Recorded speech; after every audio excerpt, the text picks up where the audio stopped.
Hello traders, and welcome to Trading the Trend. I am Dennis and this is my weekend report, and right now we are looking at the my strong week rankings. We see that New Zealand is just killing it right now, and Aussie's close behind. The Canadian dollar is not doing too bad either. Weakness is in the pound, US dollar, and the Japanese yen. Now let's look at what's driving all of this. First of all, let's look at the S&P 500. We had the pin bar reversal the week before last, and then this past week we had our confirmation move higher. We're right up against resistance at the high of this reversal pin bar. So if we can clear that, then we can possibly get back up here to old highs. It'll be like this little bear market we had never happened. Let's also look at the Dow 30. There it is. Okay, now the Dow, we've already made a breakout above the reversal candle we had a few weeks ago, and we're actually back into that trading range that we were in before we had this this big sell-off. So the Dow right now is a little bit stronger than the S&P. We still have some room to go here. We need to get above some of these moving averages, but right now everything is pointing higher in stocks. We're into earnings season, so you could see a lot of volatility in the next couple of weeks. Now let's see how this is affecting our currencies. And let's move this over here. We'll look at the Euro US dollar first. Now we had been in this tight trading range, and you can see we finally broke above that on Friday. So we've cleared all this garbage time here, and we're trying to move higher. And if we look at this on the weekly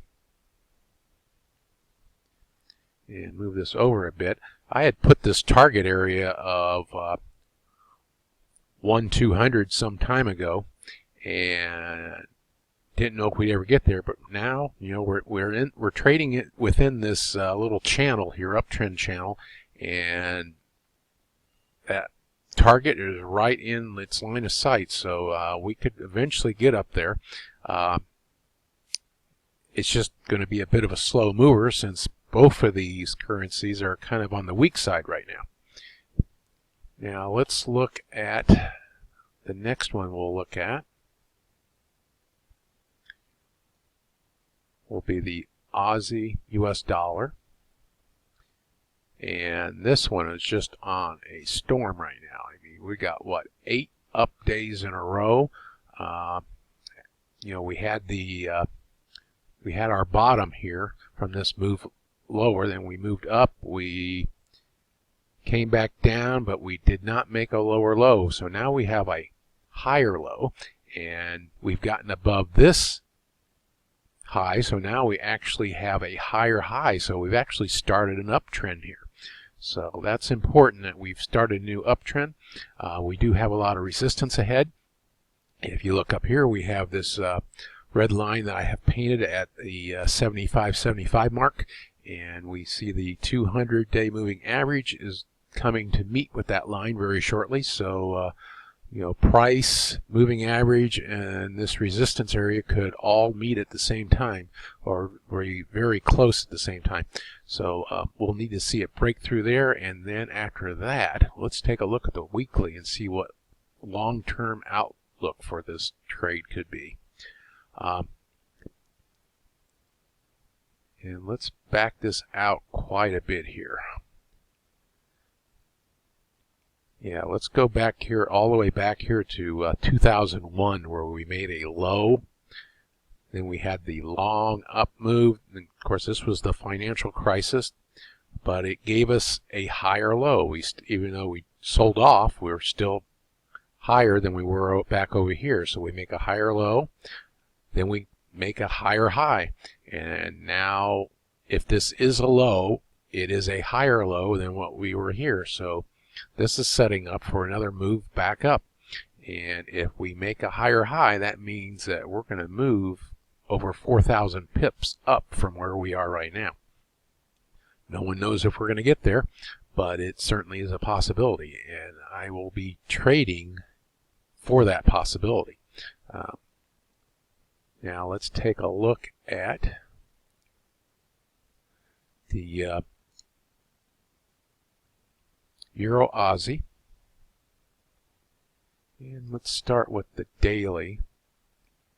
And as you can see, I've been watching this consolidation, sideways consolidation has been going on for well over a month. And on Thursday, we finally got a close below that red line, and then we spent all day Friday out of this consolidation box. So right now, this is looking very strong that we could have a move lower. I've actually gone short in this. I told myself whichever way we break from this consolidation, I was going to either buy it on the upside or sell it on the short side. So right now we're low, so I'm selling it on the short side. How far could this run? Well, let's look at the weekly long-term look at this trade.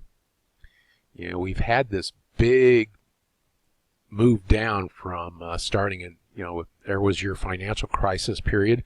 And we had our big move down from 2008. We bottomed here, and then we've been kind of trying to push our way back up.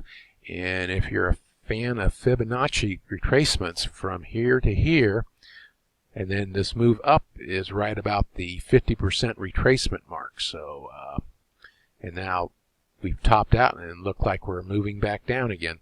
So a move down to the previous low, that's another 4,000 pips on this one too. So there's a lot that could happen with some of these Aussie trades right now. New Zealand is another one to look at if you prefer to trade the New Zealand. It will have similar patterns to what the Aussie's doing. And that's what I got for you now, and I will talk to you all later on in the week. Have a good rest of your weekend. Bye.